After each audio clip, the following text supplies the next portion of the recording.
Recording is on. Let me pull over the strats so we can look at the same things that you guys have access to look at, and then also pop up one or two of these links. We can start with SSC if that works for everybody.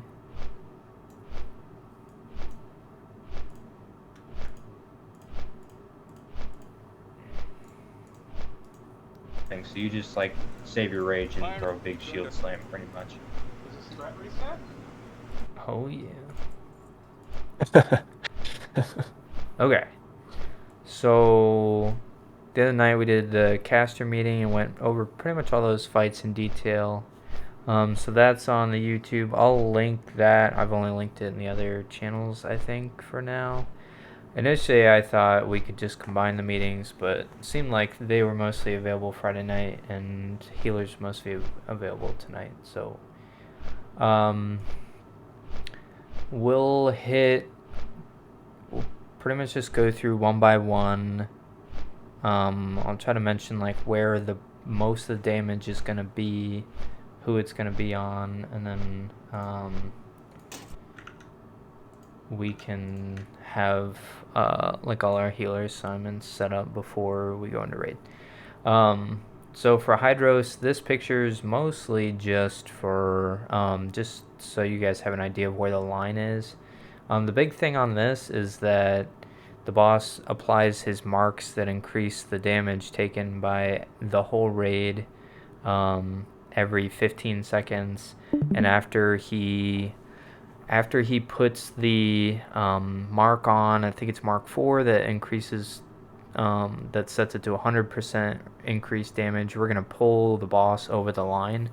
So I'm going to start it. I've got all the frost resist gear. We've got a new bear tank joining us that's going to be tanking on the resist side, on the nature side. And so like during, like in the beginning, the damage should be pretty low. Like if I get, good resists like I should, then there'll be pretty much no damage for the first like 20-30 seconds of the fight. When the damage really increases on this fight is when we pull it over the line and then all the ads come out. On his ice side, he will do like a ice tomb thing that will, like, everybody needs to be spread out. So if it hits the melee, they're probably going to be clumped, and all the melee are going to take a bunch of damage. So there might be a spike and healing required there. But really the big damage is going to be from these ads that spawn when we cross the boss over the line. So we're going to have our prop pally in like that first step of resist in both frost and nature, because depending on which way the boss is pulled, those are the ads he's going to spawn. So when he comes over here, they're going to be like the poison elementals, and when he goes across towards ice zone, then it's going to be the frost ones. But those are going to hit anywhere from like 3,500 to 4K on like a non-resist hit. And the idea is that he has 3 of them, and the tank that was previously tanking the boss picks up like the first one, that'll be the first kill target, and then we'll just AoE the rest. So it's gonna be challenging because he's got to pick them all up real quick.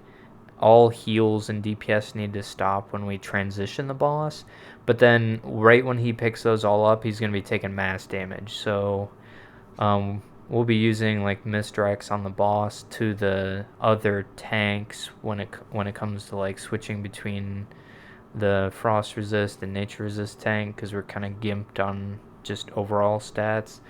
But the prop paladin is going to be the one taking most of the damage right when all these ads come out. So I would say, have a poop shield on him, have a priest shield on him, and all that good stuff, and just be ready to, I wouldn't say like have him pre-hotted, because that, when the boss comes over and his threat resets, then there's going to be a bunch of healing aggro, but just be aware of... Paladin, you said? Yeah. So it's basically just no damage at the beginning, because you're resisting, and then the ads come out, and then the paladin takes a lot of damage in the simplest form.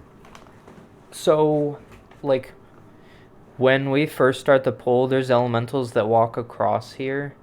And this was how we did it on the PTR, so this is like an exact. But these elementals walk across and he converts them. But all we do is we kill all of those ads, and so I'll have like 100 rage, You have to like get him, and I'll just like run in like a and yard or tank him so and keep past him the on the frost flags. side, because I'm the So frost like, resist you know, tank. when I go to So the transition first him, 40 seconds of the fight, we're just going he's to gonna pretty be- much be able to attack him without having to deal with any ads. So that's when we're gonna lust and like really pop out. So you can see, yeah, we had like just pulled, so we'll keep him on this side. Here you can see the melee get like those water tombs. And then you can see here's DBM in the middle of the screens. Every 15 seconds, we're going to get that new mark. So this will be about, you know, it just hit 100%. The boss is at 60% already. Melee get hit by tombs again. We're about to move it, so DPS should have stopped already. The problem we had here is like people still had like casts in the air when we transitioned, and you could see that hunter just like blatantly pulled it the wrong direction. But here you can see all of those ads spawning, and we had a prop pally in our group for this attempt. But we looked at a bunch of logs and found that the prop pallies were wearing like the crafted resist chest and legs, one nature, one frost, so that they could get like that first level of resist. The only complication with the fight is that like to avoid having that prop pally tank all four, because that's really dangerous, because they hit like every 2 seconds, that previous tank should like taunt one, but sometimes it gets a little dicey because he might use like Avenger Shield after the taunt, and so there's like a chance that he'll get stuck with all four and it'll get really fuzzy. But I fully expect this to be like a one shot, because even as sloppy as this attempt was, like it was looking good until like right about that time when we accidentally pulled him across the line again and got 4 more ads.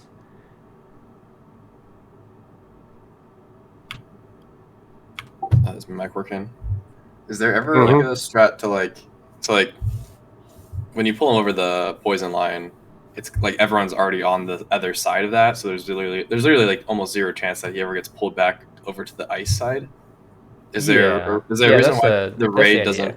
Is there a reason why the raid doesn't reposition like healer's range, like reposition to like, you know, over the ice line, so that they can't accidentally pull back over the poison line so easily? Well, it's way in the back. The line for ice is way in the back, and so you like there's not enough room for us back there to like really be spread out. It would put us at risk for the ice tomb, yeah. And really, like everybody should just be able to stop. Obviously, if we have people that are retarded, we could be like, "Hey, go over there," or like. Pretty much once we hit that Mark 4, the 100% mark, we say, okay, stop dots. And then about 5 seconds after, we say, okay, completely stop damage. And then we have a few seconds there where we can like specifically call people out and tell them to stop. But we have 15 seconds from when that mark hits to when the 250% mark hits to move the boss across the line. And we can kind of be a little bit more safe about it and do it earlier. Yeah. I mean, like, they're like, as the druid hotting, like, to make sure that I can still hot and you guys can, like, probably, like, I can maintain life blooms while you guys cross the line, I might just preemptively go over to that side so that even if I do get, like, a snippet of aggro, like, it doesn't go back over the poison line, you know? I don't know. It's just, like, thoughts of, like, how to keep my hots up. Yeah. And not to have to think, like, oh, shit, I need to stop hotting because they're going to pull it over the line. Yeah, and the thing is, we should have enough hunters to where like we kind of may or may, like, if we want to lust off the rip, which we do, then we'll probably use a misdirect at first.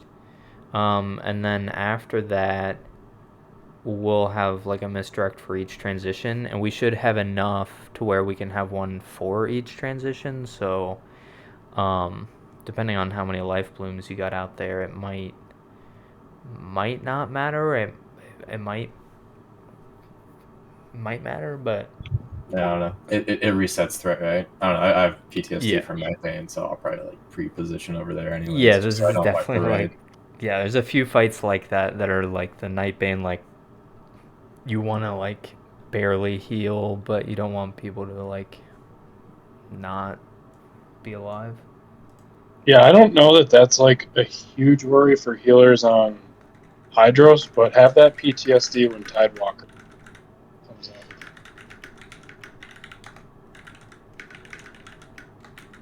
Those Murlocs, but we'll get to that. Yeah, that's the example I was thinking of. So for the next one is Lurker.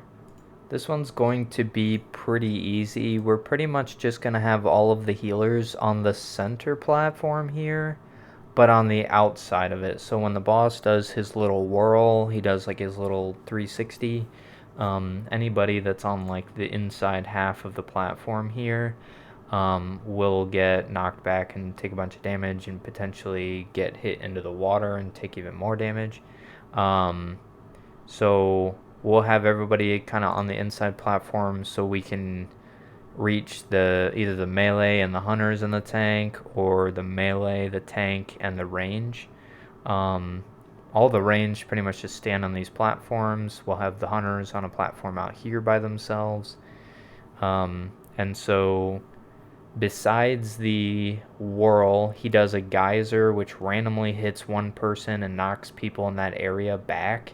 So there's going to be one person who's randomly taking damage. The people in the area take damage and then get hit, knocked back. And then if they land in the water ticks for 1,000. And it hits right when you enter the water. So you can't like jump to dodge it. If you jump, then you are guaranteeing yourself like another tick.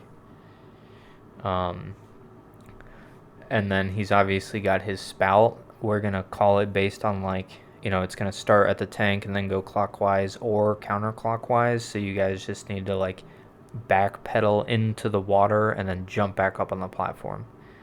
And Christian, you might need to shapeshift because it's weird or hard to like jump back up with the slow movement speed, and you don't want to like take 4 attempts to jump back up there because then you'll take 4,000 water damage. You should just think about practicing before we do a pull. I mean, sure, yeah. I mean, I'm sure mana won't be an issue, and I'll probably just like I don't know what I don't know like what kind of healing you even do when you're in the water, but I'll figure it out. Yeah, really, you're only in the water for like a second as he passes, and then you can jump back up. But if somebody gets hit by the spout, they're gonna take probably enough damage to die, and then they're gonna get blown way back. So like unless it's somebody in some weird position and they hit one of these big like pole things, then they likely won't be in range to get a battle res either. So we're thinking about doing like hey, if you die to spout, it's 10 gold in the guild bank. But really, this fight is just, it's only going to be a waste of time if like people just keep dying and playing dumb. So when the ads come out, the ambushers come to each of the platforms. There's 2 that come to each platform. They'll crowd control one of them and then kill the other. And then there's 3 elite ones that spawn in the center platform. So what you guys need to watch out for is these have like one of those huge bullshit like 180 cleaves that are like a 4-yard range. So just make sure, I told the tanks to pretty much like be mindful, because it's the same way on Vashj. Like you have to be really careful about pulling those mobs into the positions we want them in, because if they cleave at a weird time, you could just like kill one or multiple people. So what we're doing with the ones in the middle are where the bear tank is here in the back. We're gonna have the melee kill that one first. Again, all the range are gonna kill one of theirs, and then the pally and the warrior tank are gonna take their 2 adds to this little donut, and all the range are gonna turn in, and the melee will as well. Go kill those 2 on this spot, and then they'll go back to killing their other crowd-controlled ad. And it's pretty much just rinse and repeat. The big thing about the ad phase is that when he comes back, then he immediately does a spout followed by a whirl. So if you for some reason move to like better position or heal somebody, just make sure that you're ready to get spat at, and then he's also going to knock people back. So again, you kind of have to stay on the outside of the platform, similar to like where this holy pally is right here.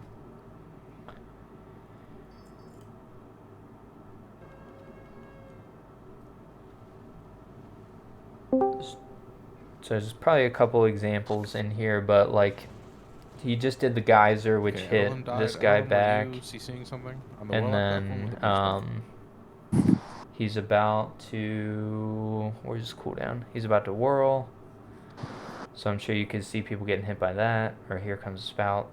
I would just be mindful if you are moving around on the platform, like these little pools of water will cause you to take that like 1,000 damage of the water boiling damage.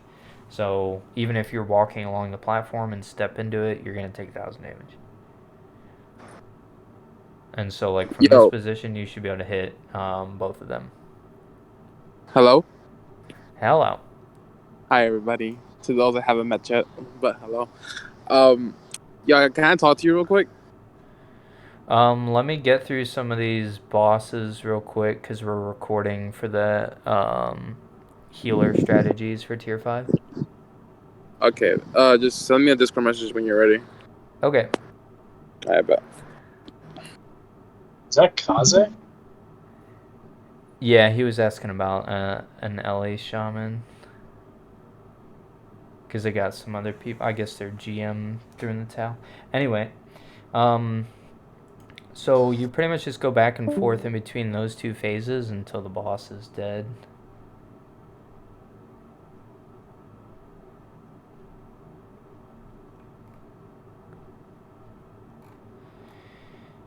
For Tidewalker, the big thing here is the bear tank's gonna tank him kind of in between these 2. Let me find, after we watch this guy like point blank shoot a piece of metal. We're going to tank him about here. The range and the healers all stand in this general area. The big thing for heals on this fight is people are going to, every 30 seconds, 4 people are going to get sent into these watery graves, which are located down here. So there'll be a healer, probably Resto Druid, down near the bottom of the ramp that's like kind of throwing some light hots on people as they run back to the group after getting put into the graves. And then the other kind of raid-wide damage, as you can see here, it says, Margrim does his earthquake, and then it says violent earthquake is alerted nearby murlocs. So he does like this raid-wide damage that you can see in their player frames, has people down like between 3 and 4k health. So like a raid-wide 4k damage. But the thing is, you can't just pump heals on these people, because right when he does this, all the murlocs come out and like have a threat table. So if you guys pump heals on these people, the tanks are going to have a really hard time getting and picking up the murlocs. And the only way we die on this fight is by those murlocs getting out of control and the tanks not being able to pick them up. And that could also be if like the tanks get put into watery graves right at the time that Margrim does his earthquake. So I would say like downrank chain heals, throw like, you know, 1 stack of life bloom on these people. They shouldn't be taking damage otherwise, so there's like not really a huge rush to get them back up to max health. The thing is, people need to be like constantly about 70 to 75% or more health, because if they get put into watery graves, they take about where is it, heal 5k damage followed by 10% as fall damage, so like probably 5500 to 6k damage. So we told the casters and the others to make sure that, you know, they've got their finger over their health stone at that time, but we like just don't blow heals onto the entire raid, but people do need to be topped off. So if you kind of watch, like on his screen here, you can see, you know, he earthquaked, people are down 4k health, and there's just under 9 seconds until the graves come out. So like he's getting, like, they're gonna get people topped, but some of these people are about to get sent over into the graves. You could probably see on his mini map here in a second.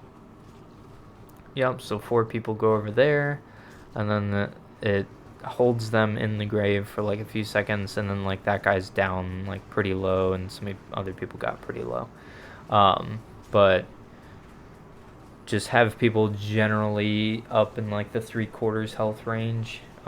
Just don't like immediately blast heals, because the Murlocs are like, this is probably the only fight that I'm really worried about, just because I'm one of the ones picking up the Murlocs. But having 6 or 12 Murlocs come over and just like one shot you is gonna feel really bad and probably screw up the entire fight. They come, so the Murlocs come once a minute, and then the graves happen every 30 seconds.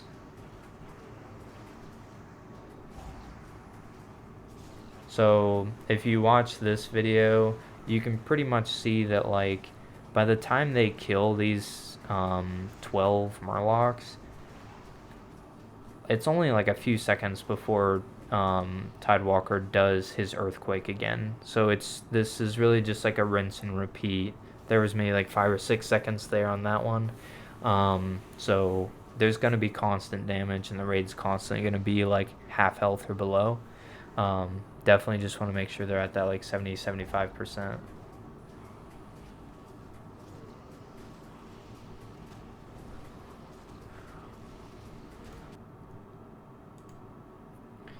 Any questions on that one?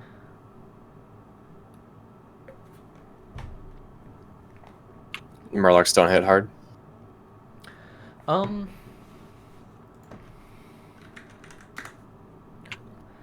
Let's take a look real quick. I think I looked this up before, but China again. China again.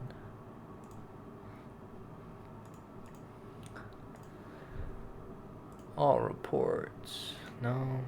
Let's see. TK. Tidewalker. Dude. Tidewalker kill. Damage done by enemies. Tidewalker, Lurker. They have a melee and a carnivorous bite. Melee hits for 1,000. The bite maybe is a bleed. Hits for 460. 6 of them come out on the north side, 6 of them come out on the south side. So, but it would be likely that like if you get threat on 1, you're probably going to get threat on 6 of them, because that means that tank hasn't gotten them really picked up yet. Oh yeah, I was just asking in regards to like how much the tank damage is, that's all. But that's something that we'll probably just figure out. Yeah, so like these ones are gonna come from here, these ones are gonna come down here, and we're gonna kind of like have them be just around these traps for just a little bit. So like mainly for me, I can get like a couple extra claps, throw a grenade, before we essentially just move them onto the melee, and then they pretty much just get AoE'd and cleaved from there.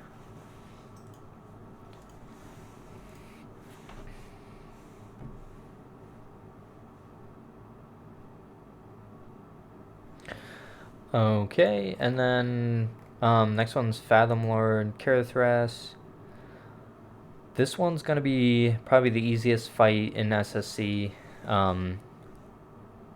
We have 2 tanks up front and 1 in the back, and I haven't told Jelly this, but we might have him in the back, so we can have 3 tanks up front and like a half tank in the back.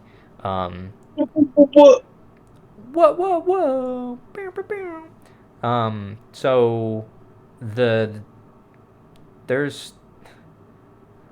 it's not even like, this fight's not even like worth getting into the details, because like all these mobs have like their own little abilities, but none of them are like lethal enough to worry about, except for like the Spitfire totem. So like if there's gonna be 3 tanks up here. One of them is gonna have 2 mobs, and the boss, I'll probably have the boss pulled away just a little bit. But they all have like a normal attack and an extra ability. Some of them like just does random raid wide damage. The other is just like a small AoE, or like the shaman has a frost shock that hits for like 5k. None of it seems big enough to really worry about. So the big thing is in the back, this moon target is a caster. That's going to be tanked in the back because it has an unlimited range heal that ignores line of sight. So like this mob can heal all of the other ones at any time. So we'll have like probably Jelly back there tanking it. A Resto Shaman that's kind of like a little bit further back, healing him and like being back up on interrupts on that heal. And then also like potentially a Warlock and an Ellie just for Curse of Tongues and like an additional backup interrupt. Again, this fight's going to be like an easy one-shot free loot. The boss does do like a shadow bolt thing that like deals half of somebody's damage. So the damage on this fight's probably just gonna be like really spiky, but it's not like constant. Like they all have cooldowns to their attacks, so it shouldn't feel surprising. The big thing is with like the caster mob, she also spawns cyclones, so like you guys are probably gonna have to like just have like a general level of awareness to dodge that, and then otherwise she like barely hits that tank in the back, so most of the heals are just on the tanks in the front.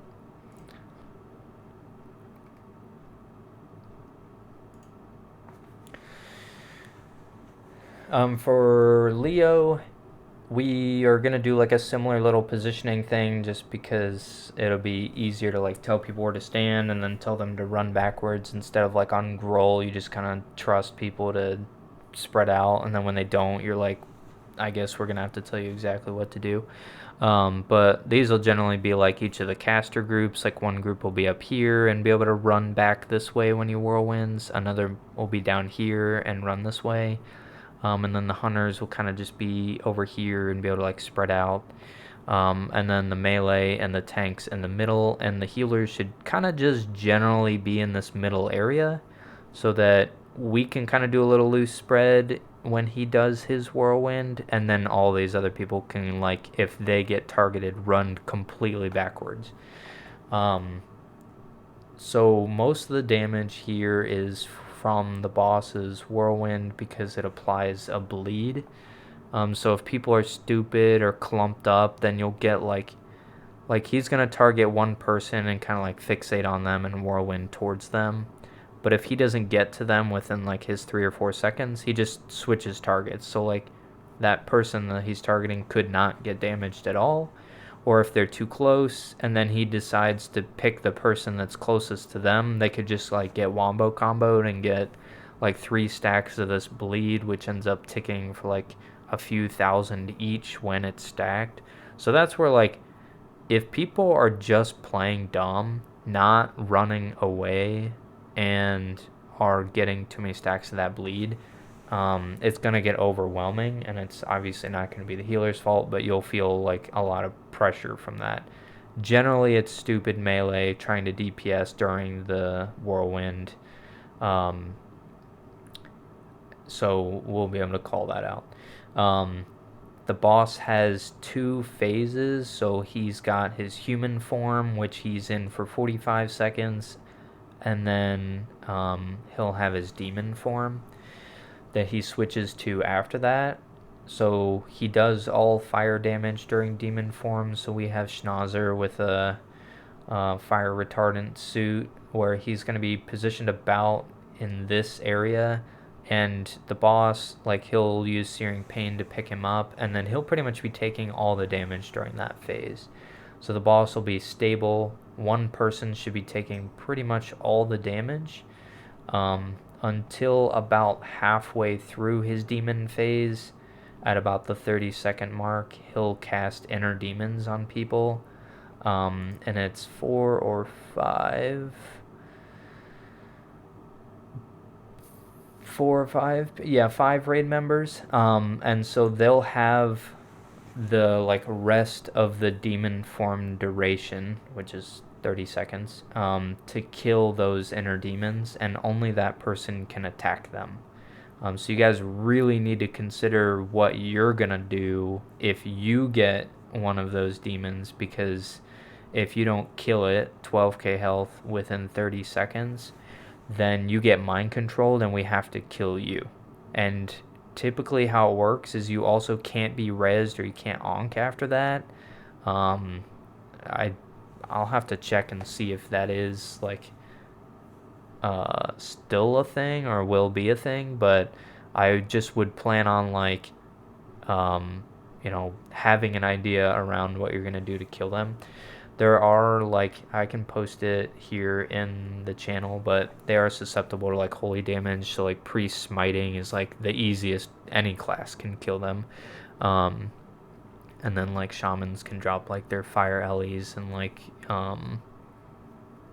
cast lightning bolt and whatever, but they will cast a shadow bolt, and, like, although you could interrupt it if you have an ability that interrupts them, you should really just be focusing on doing damage and not worry about, like, what damage they're gonna do to you. And then at 15%, the boss will split and both forms will be out, so there'll be a demon form at 100% health that Schnauzer is going to pick up again, and we're just going to ignore that one because it has full health, and then we're going to kill the human one, which will be at, his 15% health, and that's when we're pretty much just going to pop Lust and have to burn down the boss. Depending on how the whirlwinds go, the amount of damage during that phase is, like, pretty insane, so, like, it really is like a true burn phase.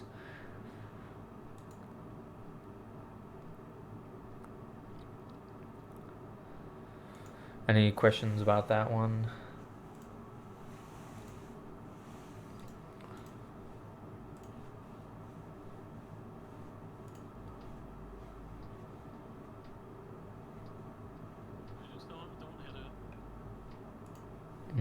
Okay.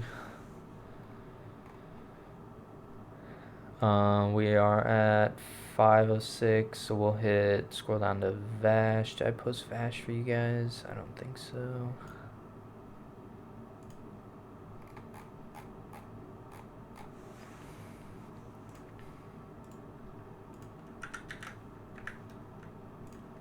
And just to confirm, we plan on clearing SSE before going into Temps Keep, right? That was the plan. It depends on, like, people's availability and stuff, because previously we were, like, having to work around Bear and Manda not being available, like, that Thursday, but now we've got this other Bear tank joining. He's got his own resist set. We're able to, like, give him the arcane resist stuff too. So that should be a non-factor for, like, as far as tanking. So I want to do SSC first, but depending on who else says they're like not available, then it might make sense to do TK first. But I would just plan on SSC. All right.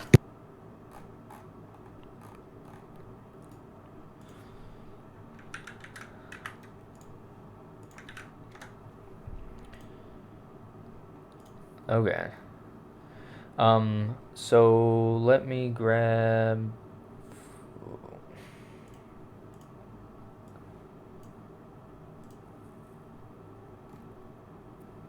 I'll just copy paste from here.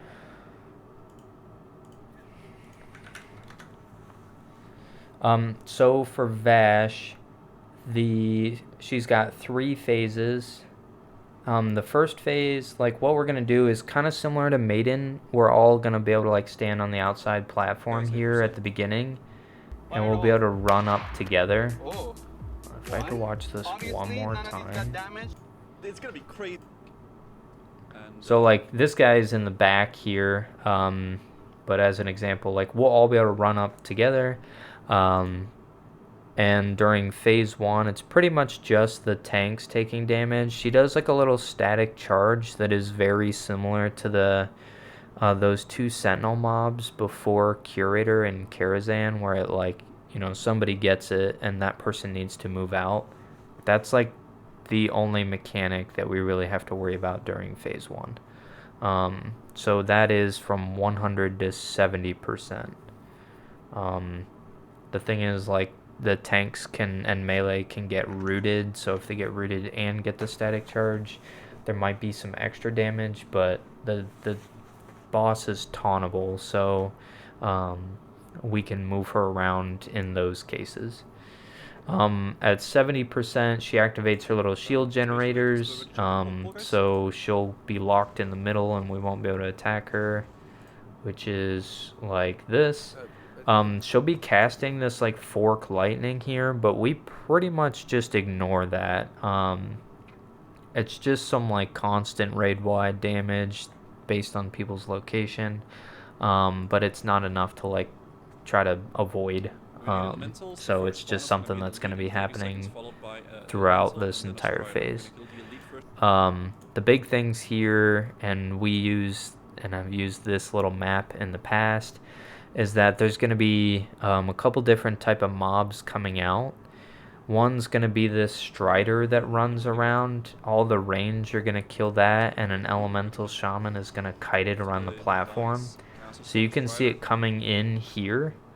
But if you look at our little map, this space between like the little shield generators and the steps, that's where they are going to kite it around. So you guys just need to not be in that area because it AoE fears. Everybody else, as you can see in this little map, the healers are white, the ranged DPS are green, and the tanks are blue. Everybody's pretty much on the inside of this platform. So that way you don't have to worry about that AoE fear. But the ranged DPS will be there in the center with us. They'll just be attacking the Strider. If the Strider's dead and a new one didn't come out yet, because they come out every 60 seconds, then they'll switch into these Coilfang Elites here. Very similar to the Lurker guys that come up onto the platform. Those guys have like a huge cleave. So you can see here that this tank is kind of standing right near Vashj and has the mob faced inwards.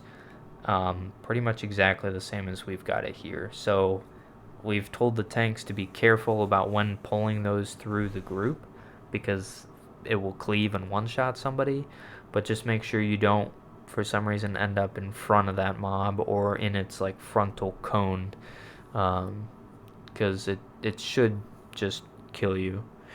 How we're handling the cores is we're going to have 2 healers assigned. We use this blue and yellow side strategy. Every 50 seconds, one of the tainted elementals come up. So there's like always these frost elementals coming up, but there will be like a nature one that shoots a poison bolt.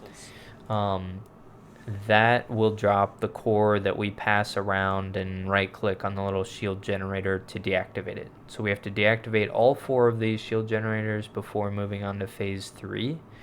And how we do it is we have these 2 groups. So there's a blue group and a yellow group, and they cover these sides. Blue will kind of overlap in this bottom area. But if you guys see where like these poison bolts might be coming from, if you're like really spatially aware, then feel free to call it out in Discord, because they're only alive for 15 seconds. So like those groups are a melee, a hunter, and a healer. So the melee would loot after killing the mob. The melee loots it, they pass it up the stairs to the hunter, and then the hunter passes it over to the healer. So this way we don't have to worry about like the whole raid picking them up, not having the macro, not really knowing what to do, and like week after week we can have the same people and it'll be consistent. We're gonna have everybody use the macro anyway in case somebody dies and we might need to just like throw it to them.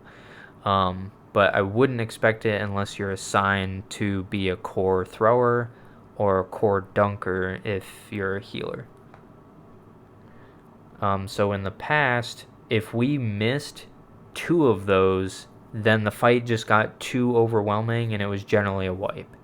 I don't know that it's going to be that kind of that problematic if we miss 2, but generally of the 4 we only want to miss 1 or not miss any to call it like a clean attempt.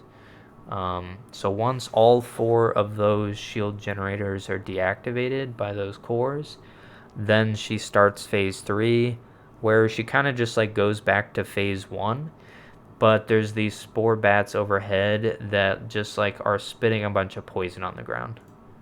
So you could see here in this one, there's a dude that just like, it hits for like 3,500 every 1 second. So this dude gets it here, and then he just like stands in it for like 2 seconds too long, and then he's pretty much dead. So let's watch that play out. Guys. Heroes, Vanguard of Reaver. There's also people just like getting mind controlled, and they do like a ton of damage. Out of the poison as fast as you can. Does 3k damage per second. Sasso. Yeah, so that guy either like just wasn't topped off when it happened. Let me see, look at his raid frame. Yeah, he's pretty much full. But people will get mind controlled. If people die on this phase, it's probably not because of a lack of heals. It's probably just from them standing in poison. But this fight, or this phase, we pretty much have to burn her down from 70 to 0. So this is also like a burn phase, because I don't think either it's a really long time or it just doesn't go away. But like that one goes away. But the platform generally just like gets really covered with it, and people ultimately just like run out of mana. So this last phase is pretty much just like a burn phase. And people still have to worry about like the static charge for these. So same thing with phase 1.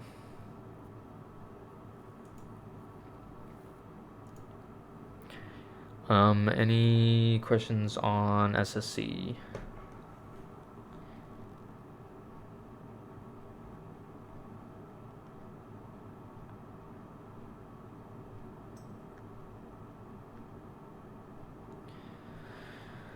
All right. So let's jump over to the TK fights.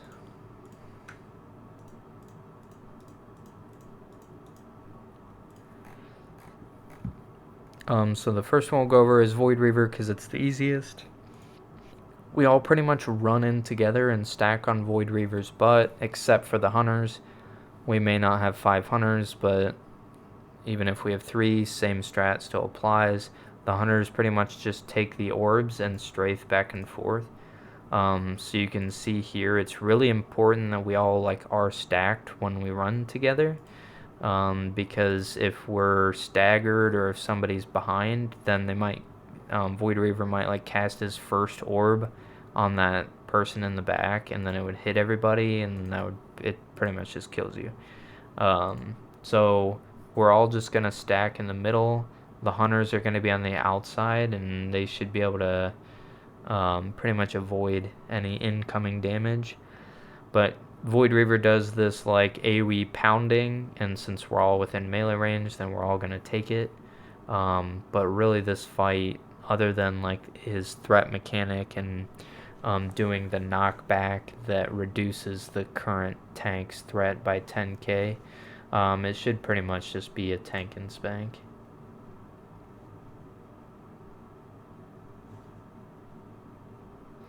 So that one should be free loot. Solarian is kind of the same. We have, this is Alar. We have 2 tanks that are going to be arcane resist capped. So they will be standing over here to the left of the raid, while all of the range and healers stack here, and the melee and the pally tank will be on the boss in the middle. So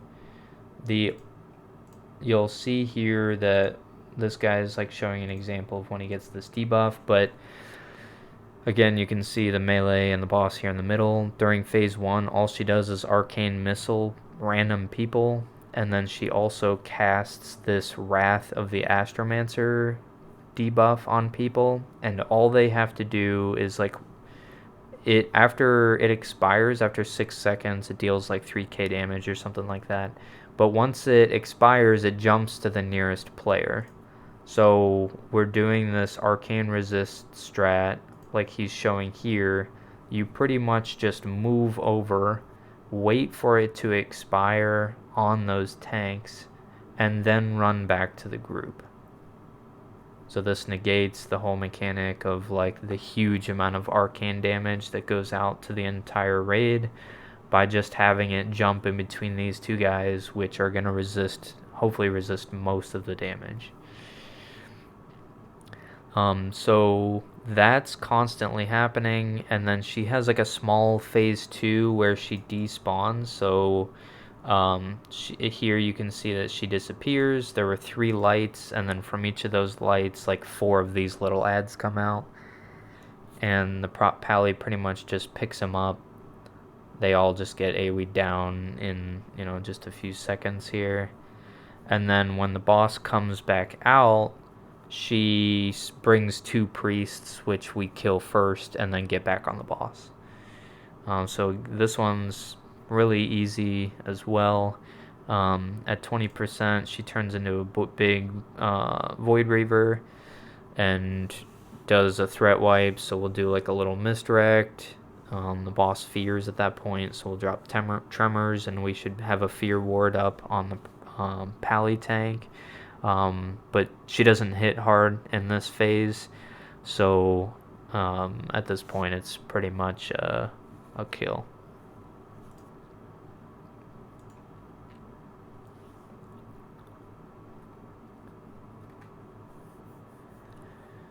For Alar, there's 2 phases for Alar. The first one is just when Alar is flying around in between these 6 platforms. So we're going to have 4 tanks for this fight, because 3 of them have to stand in between these platforms. So I'll be between 1 and 2, Jelly will be between 3 and 4, and then our bear tank will be between 5 and 6. When Alar flies to another platform, the tank has to be there. Otherwise, Alar will cast Flame Buffet, which deals 2k damage like every 1 to 1.5 seconds to the entire raid. So if like we always start the boss on platform 2, And then the other tanks are waiting at like 3.5 and 5.5 so that they can run over to where Alar goes, which platform he chooses. The thing is, if it goes to like another platform for the same tank, like if I'm tanking at 2 and then Alar goes to 1, I'm not going to be able to make it in time until so Alar will cast Flame Buffet and the whole raid will probably take 1 to 2 ticks of it. But it's not deadly. It's just something to be aware of. We'll call out like, hey, there's going to be a Flame Buffet, and the whole raid's going to take probably 4,000 damage. We can do a little cheesy stuff and like have our Shadow Priest use his Shadow Fiend to like give us an extra second and negate at least one of those ticks. But it's like really the only kind of big amount of damage that comes out during this phase besides what's happening to the tanks. So all the range and the healers pretty much just stack at the bottom, and the tank will stand on the edge so that he can be healed.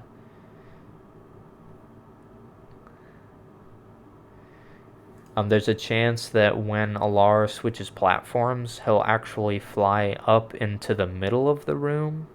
And if that happens, we'll be able to see, like from our perspective, that the boss is like has an upward trend, and we'll call out that he's doing quills. And what happens when he does that is he does like 15k damage or something like that to everybody that's up on the upper parts of the platform and about halfway up the ramp. So we'll pretty much just jump down. If somebody doesn't make it in time, or if they're stupid and they actually jump, which leaves their character's positioning at where they jumped from, then they will probably just die. They likely won't be able to get a heal on them because I'm pretty sure it just one-shots them. But you kill Alar from 100 to 0 during phase 2, and then everybody jumps down and he does this rebirth in the middle. So the only other thing that we haven't mentioned yet is the Phoenix adds that the boss has a chance to summon. The prop pally's gonna pick those up and just tank them with his back to like one of the walls down here at the bottom. They hit for like, I think I looked it up before, it hits for like 1,000 physical damage, so something similar like the Murlocs. So in phase 1, if we get any, we're actually going to save them for phase 2, because whenever they die, they do 3% health to the boss. The thing is, we just have to kill them one at a time because they like explode for 6k fire damage. But during phase 2, when they spawn, the prop pally's just gonna tank them. We're not gonna kill any of them. So we'll have to have somebody that's like pretty much assigned to healing the prop pally. So once the boss goes into phase 2, we have like a little intermission here, just like 10 seconds, and then Alar will do a rebirth. So anytime like during this phase transition and then after he does his meteor, he does this rebirth where he like comes out and does like a spin, and it hits for anywhere from like 4,500 to 6k damage. So you can see here that like it covers this like general area here. So like he's about as close as anybody should be, otherwise you would get hit by it. But kind of come and spin out, and then he moves in. So the big thing during this phase is really just watching out for the flame patches that the boss puts on the ground. And then also the boss will disappear and do a meteor. So it's just like the Alcatraz mobs towards the end where everybody has to stack up. We're going to use hunter snake traps to like reduce the damage even further. But the big thing is like You can see them go up for the meteor here. They all stack up, so like the people can't be too far away, otherwise they won't be able to get to the stacking location. So you can't be out in bumfuck like just sniping heals. You got to be like in the general area. So you'll see that immediately after the meteor, they all move like really quickly, because right after Alar will do his rebirth in that area. So you pretty much just like have to book it, and then you see the rebirth. So if people get hit by that, they're going to take most of their health, and then they're also going to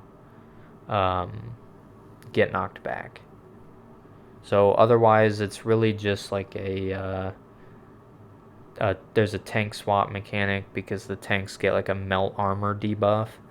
So if there's a scenario where like the other tank goes to taunt and it gets like double resisted, it could put us in a weird spot, and that tank might need like a ton of heals, but shouldn't really plan on that happening, but it's a risk.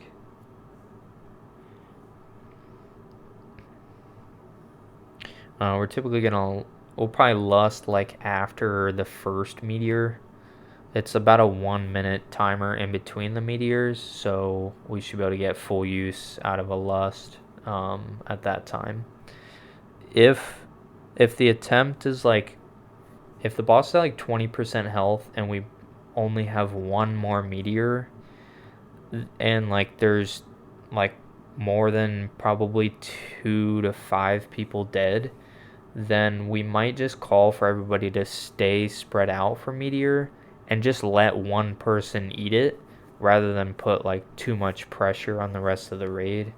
Hopefully it's not that sloppy, because really all you have to do is avoid the flame patches and run like sideways, and like you pretty much live. So I'm worried about how smooth this is gonna go, but it's not really that hard. People just have to like actually watch where they're walking and what they're doing.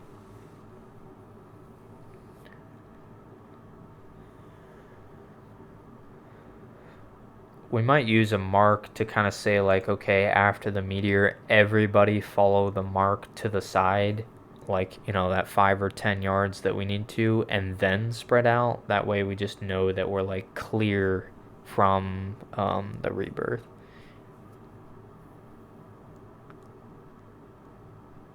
Any questions on that one before we get into the actual fun?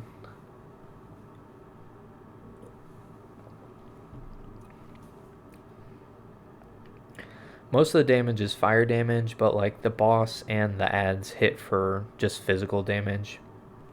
So we checked logs to see if there were any prop pallies like using fire resist, but it doesn't make sense to, and it unless somebody wants to play it super safe and like do whatever, then somebody could maybe wear like the fire resist ring from doing the attunement, but that shouldn't be necessary.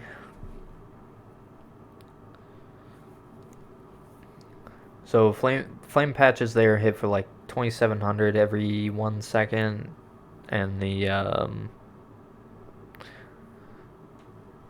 not as lethal as the Vashj poison patches, but those were around like 3500. Okay, and then I'm gonna switch over here because I got TK in here, which I'll post. I'll cross post it here in a minute. But for TK, we're gonna use a bit of like a different positioning than we did in the past. That way we don't have to like have certain healers in certain spots. So I'm hoping that this fight is a little less crazy and less healing intensive than used to it being.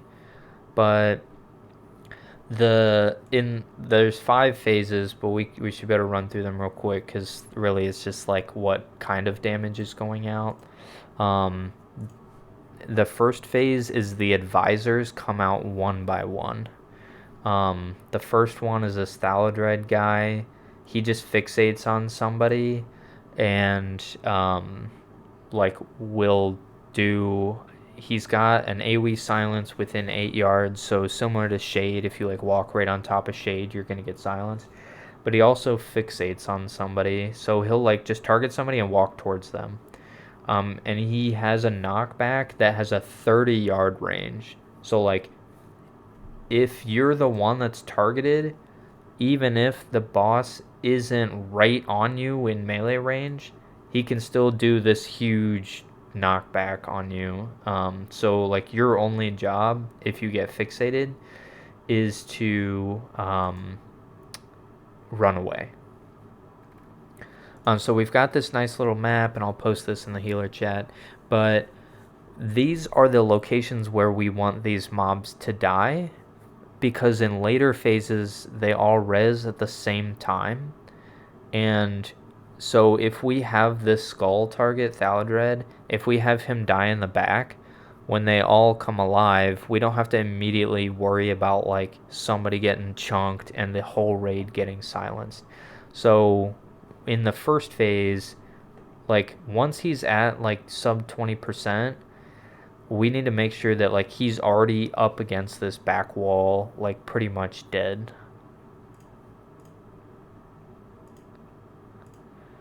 So the next one is he's like a ret paladin that has a thrash similar to Prince, and then he also does a fear. So that one, I'll tank it because he's kind of like just puts out the most unavoidable damage. So these guys kind of just come out one by one. The second phase doesn't happen, like it doesn't start until this first phase, like until we kill all these guys. So there's no like big timer on this. We just want to like move into the next phase when like everybody's positioned. So I'll tank this guy and pull him over to this position over here where he has him, and then the entire raid just kills him.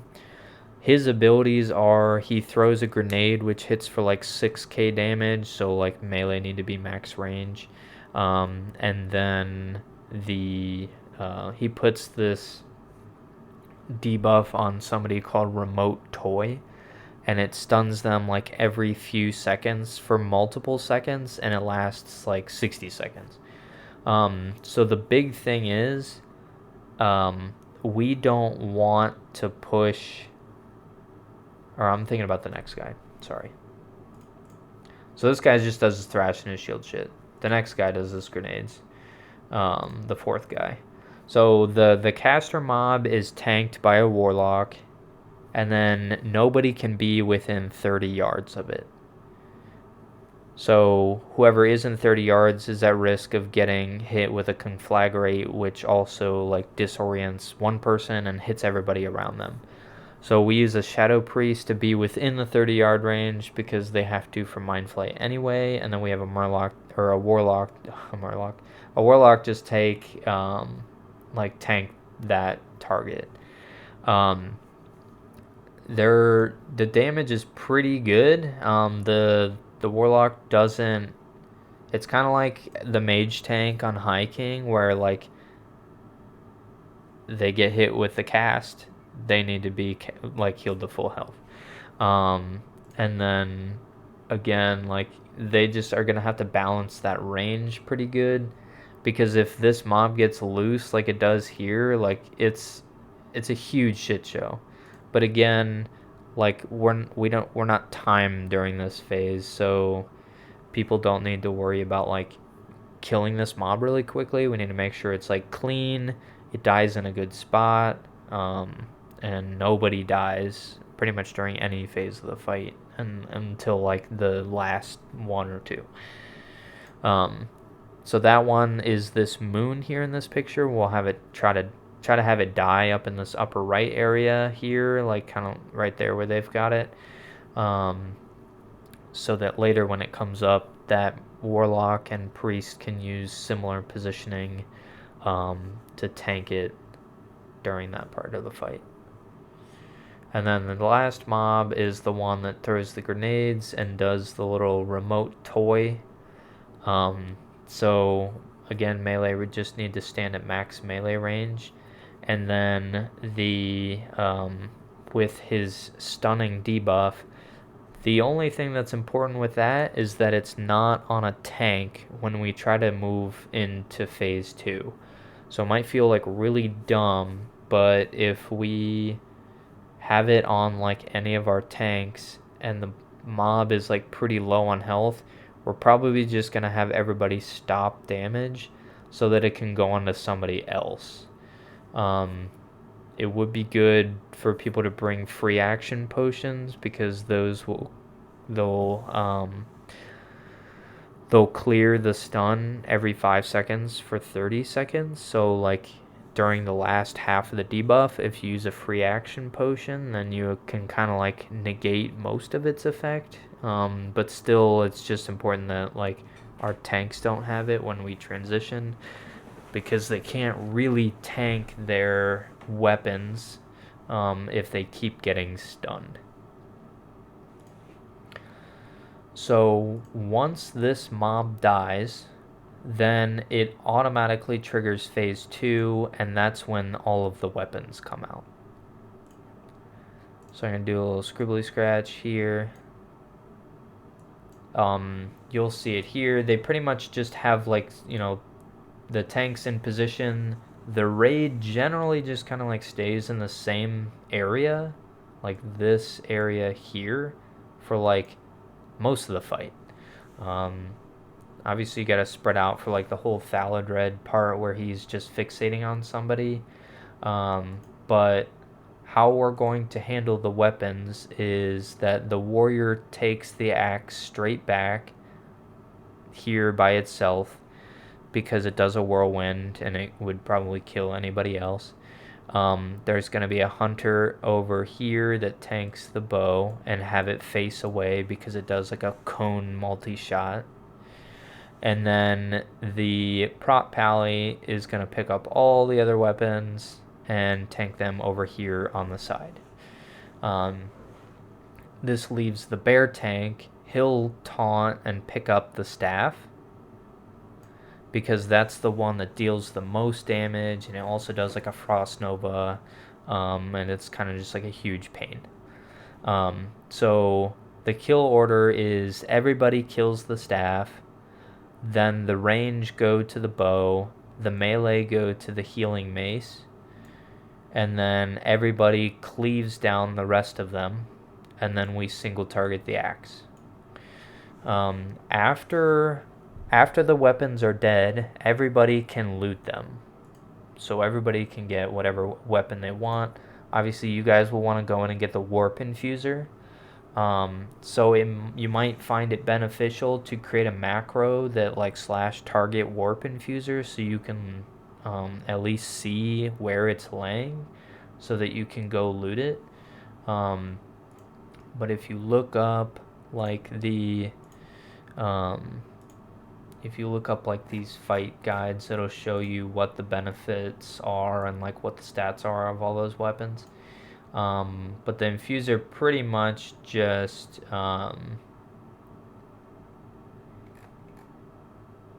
it gives the target that you heal like reduced fire and shadow damage taken, which is really helpful for like in phase 3 when we have the casters tanking that casting mob, to like constantly have that buff up on them. So for the most part, there'll be quite a bit of damage. It'll spike. It'll probably be, it'll spike up in the beginning because there's more weapons out. Once we have like the staff and the bow down, it's generally just going to be like me with the axe in the back, and then the prop pally tanking the other ones. The bear tank will probably taunt like one of the weapons just to like take it off of him and split up that damage a little bit. But this whole phase is on a it's about 100 seconds. So this one is timed, but I'm not as much worried about it because like these guys were able to like kill all of them, go loot all their weapons, and like MP5 regen tick for a little bit. So like it seemed like this is not part of the fight that's like as stressful as it was when we had done it before. So once that timer runs out, then all of those ads are gonna spawn again. So they'll all res with full health. So we're going back to this picture. So the big thing is like the guy in the back obviously is going to be targeting somebody and running towards the raid. The bear tank is going to pick up the engineer up here, and he's pretty much just going to run them in circles to avoid the grenade damage. So that should kind of negate most of that.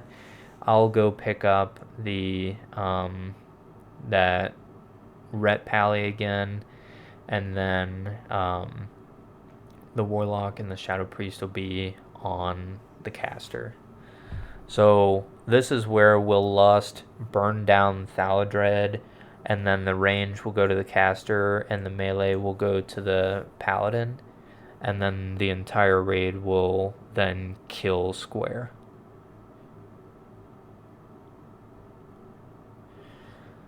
So the one of the things to mention about is that the engineer will still cast his toy debuff once every minute, like pretty much for a minute on people during this phase. So if that happens, then the tank, like if it's on a tank, they would probably not be able to tank their mob, just like they wouldn't have been able to tank their weapons in phase 2. So when we finish killing the weapons, we need one person in each group to equip the staff and use its ability. So here you can see it says places a mental protection field on friendly targets within 30 yards, granting immunity to stun, silence, and disorient, which is generally just for that remote toy debuff. So like every person in every group has to use, or one person in every group has to use it, and their party members need to be within that 30-yard range so that they get the buff. So we're going to do a bit of a signing for that before we kind of get into the fight. But we kind of just, we have to have everybody using that. So you could equip the staff, you could use it, and then you can swap over to the healing mace, which is plus 600 healing and 30 MP5. So if you guys currently use a staff, you might want to bring an offhand.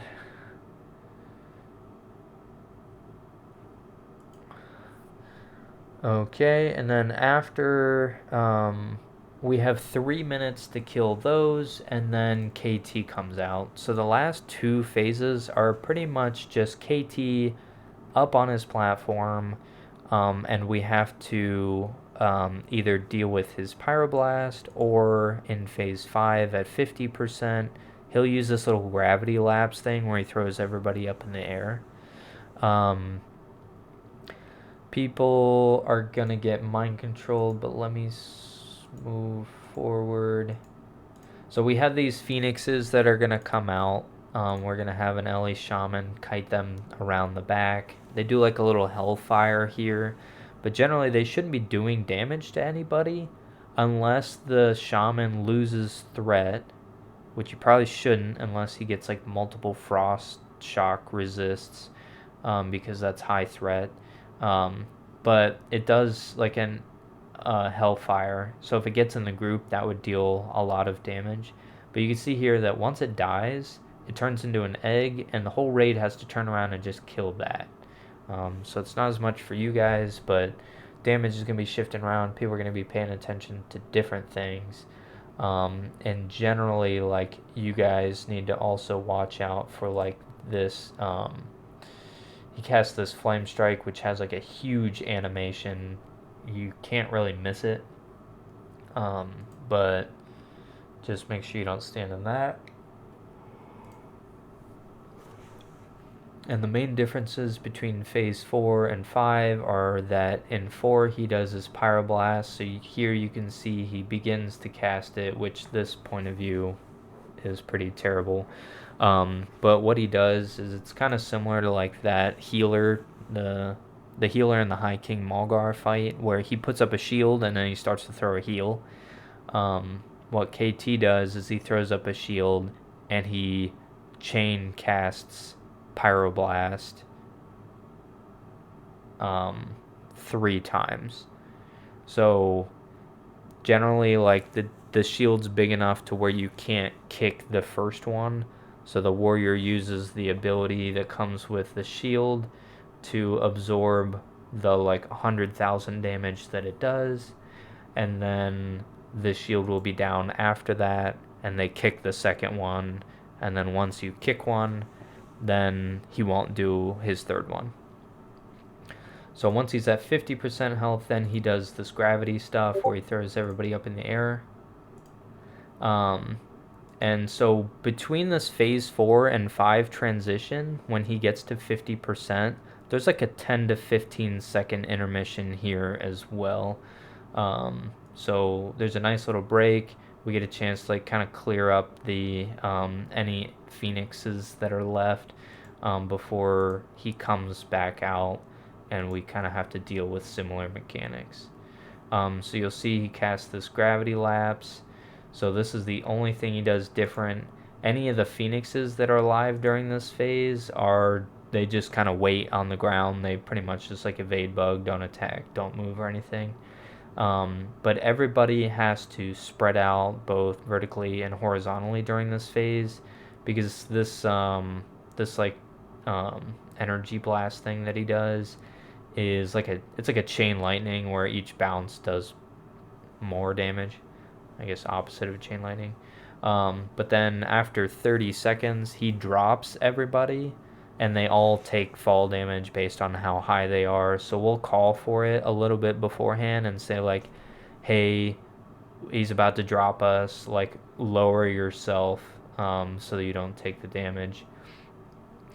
And then it's pretty much just rinse and repeat from there until he's dead.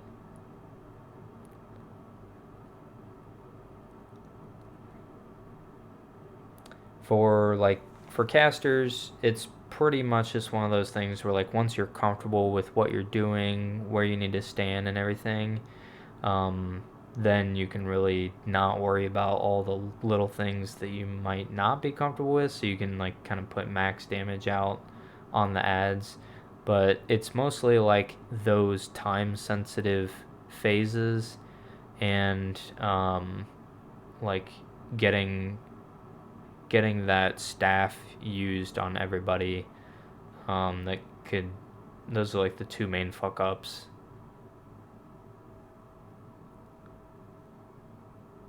But it's a really fun fight. It just takes a long time.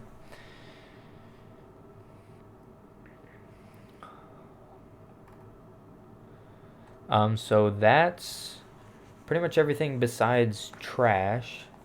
Is there anything that anybody's worried about? I guess I can make sure everybody's attuned as well. I think we've pretty much got everybody in here accounted for, though.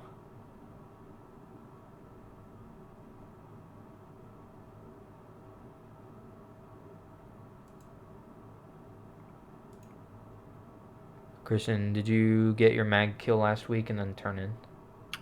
No, I just need to turn in to sight pens, yeah. Or what about for TK? What? Oh, I'm full TK. Okay. Yeah, I just need to turn in at slave pens too. Okay, and that's plug, and that's what I had you for on there. And then, buddy, you got both of yours and might just need to turn in as well, right?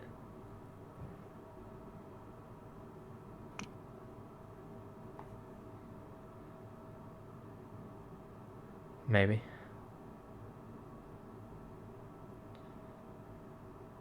And then Fwick's all set.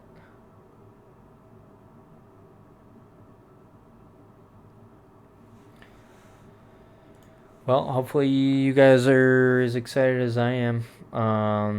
We went over with the tanks, and then we went over with the casters, and I was going to do melee, but I pretty much just told them to watch the caster one because we spent a lot of time going into like some of the little nuances of each fight in the caster one. So if you guys, I'll upload this, and then if you guys want like similar but not exactly healer related, then you can listen to the other one as well.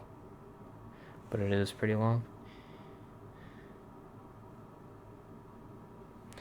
But I'll post the KT strat there in the healer channel as well, since it's missing from there right now. But feel free to post in there if you guys have any questions. Cool. Thanks. Thank you.